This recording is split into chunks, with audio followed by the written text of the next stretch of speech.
Court ने आदेश दिया है कि 20 मई को हाजिर हो जाइए। जो खेल जो षड्यंत्र चल रहा है उसको कहीं न कहीं एक प्रकार से आप कह सकते हैं कि सरकार की तरफ से एक सह मिला है। जो लोग सही में लड़ाई लड़ रहे हैं उनके ऊपर कार्रवाई, जो जालसाजी और फरेबी बीपीएससी की खुद कई नीतियों में फंसी है। टीआरई-2 के पेपर लीक नहीं हुए, कौन सी कार्रवाई हुई? अभी तक तो कार्रवाई नहीं हुई है। हेलो साथियों, जय हिंद। बहुत बड़ी खबर है, आपको बताते चले। और निश्चित रूप से ये खबर हम सभी छात्र अभ्यर्थियों के लिए कहीं न कहीं एक धक्का सा है। एक रोक, जो बोलने पर रोक है, लोकतांत्रिक तरीके से आंदोलन करने पर जो बेवजह छात्रों अभ्यर्थियों को गुमराह करने का, लगातार उनको प्रताड़ित करने का जो खेल जो षड्यंत्र चल रहा है उसको कहीं न कहीं एक प्रकार से आप कह सकते हैं कि सरकार की तरफ से एक सह मिला है कि आप कार्रवाई कर दीजिए।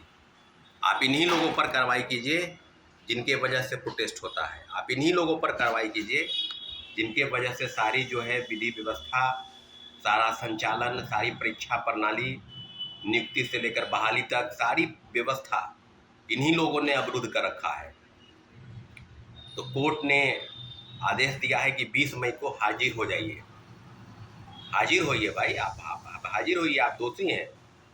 और आपको 1 साल तक बीपीएससी की अफवाहों पर रोक लगाने के लिए, बीपीएससी जो गलत काम नहीं कर रही है और आप उसको गलत साबित करने पर तुले हैं, तो 1 साल तक आप, और बॉन्ड भरना है 5 लाख रुपए का तक, जिसमें से 11 शिक्षकों के, उसमें 11 शिक्षक शामिल हैं जो बीपीएससी 17वीं सिविल सेवा पीटी परीक्षा डबल शिफ्ट में जो आयोजित हुई, परीक्षा रद्द करने के लिए, पीटी परीक्षा को रद्द करने के लिए 28 दिसंबर को गर्दनीबाग थाने में एक केस दर्ज हुआ था। उसी केस को आगे बढ़ाते हुए माननीय न्यायालय ने इसी 20 मई को सभी को सशरीर शारीरिक रूप से कोर्ट में हाजिर होना है और 5-5 लाख रुपए के सिक्योरिटी मनी के साथ 2-2 बॉन्ड पेपर पर साइन करना है कि आपको 1 साल तक बैन है। आप तो बीपीएससी पर अफवाह कौन फैला रहा है भाई? बीपीएससी तो खुद इन सब चीज़ों पर खुद संज्ञान ले ले। बीपीएससी पर संज्ञान क्यों नहीं हो सकता? कोर्ट तो बीपीएससी पर संज्ञान लेना कि आपने शिक्षकों के साथ बैठक क्यों बुलाई। अगर बैठक बुलाई तो आपने कहा कि हम नॉर्मलाइजेशन लागू करेंगे या नहीं करेंगे। फिर 15 नवंबर को बैठक बुलाने की तिथि आपने क्यों तय की? फिर उसके बाद आपने बैठक नहीं बुलाया। और आप क्यों कह रहे थे कि हम 8 सेट 10 सेट के क्वेश्चन जो है वो जिलों में भेजेंगे? ये तो खुद बीपीएससी बताए। और बीपीएससी बापू परिसर केंद्र जो परीक्षा हुई 13 दिसंबर को, उस पर तो आप परीक्षा लेने में असमर्थ थे। आप उस पर क्यों नहीं कार्रवाई किए? पटना के डीएम जो है थप्पड़ चला रहे हैं, पटना के डीएम पर कौन सी कार्रवाई आप करती है? वहाँ के एक कर्मचारी की मृत्यु हो जाती है, उसका पोस्टमार्टम रिपोर्ट उसका किस प्रकार से बदला जाता है, उसको गुमराह किया करने जाता है, उसके परिवार वाले को आज तक जो है आर्थिक सहायता नहीं उपलब्ध हुई। इस बारे में कौन सी राय है जो जिसको लेकर इस तरह की चीज़ें की गई? और क्या प्रोटेस्ट होना जरूरी नहीं? क्या प्रोटेस्ट छात्रों अभ्यर्थियों का अधिकार नहीं है? क्या बीपीएससी बताएगी कि 66वीं पेपर लीक कांड में 108 कट ऑफ क्यों चला गया? औरंगाबाद के एक परीक्षा केंद्र से परीक्षा जो है क्वेश्चन पेपर आउट हुआ था, मात्र उसी परीक्षा केंद्र का क्वेश्चन जो अति परीक्षा को रद्द किया गया। 67वीं पेपर लीक कांड उद्भेदन हुआ, कई लोगों के नाम सामने आए, फिर उन लोगों को बचाने का प्रयास क्यों? एक IAS अधिकारी का भी नाम आया था, गुजरात काडर के हैं, वो भाग गया, गुजरात भाग गया। उस पर क्यों नहीं कार्रवाई हुई?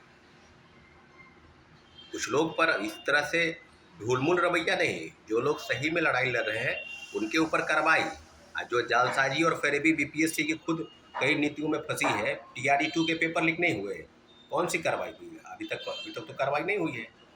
टीआरई-3 के पेपर लीक कांड, हजारीबाग के इचाक से लग्जरी बस में या बैंक्वेट हॉल में बड़े बड़े लोगों को क्वेश्चन हटवाया जा रहा था, उस पर कौन सी कार्रवाई हुई? उस पर तो अभी तक कोई कार्रवाई नहीं हुई। अभी तक तो सभी लोगों को छोड़ दिया गया है लगभग। मास्टरमाइंड कौन है? कभी संजीव मुखिया, कभी उसका बेटा डॉक्टर शिव और कभी किसी तरह से संजीव मुखिया का भी मुखिया कौन है, उस पर कार्रवाई करने की हिम्मत नहीं है। एक से एक माफिया हैं।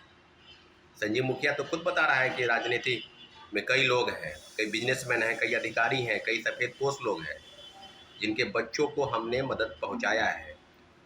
तो उन पर तो कार्रवाई अभी तक नहीं हो पाई, उनके नाम का उद्भेदन तो नहीं हुआ अभी तक कि कौन कौन लोग हैं जिसको संजीव मुखिया ने इतनी तरीके से उसको लाभ पहुंचाया है।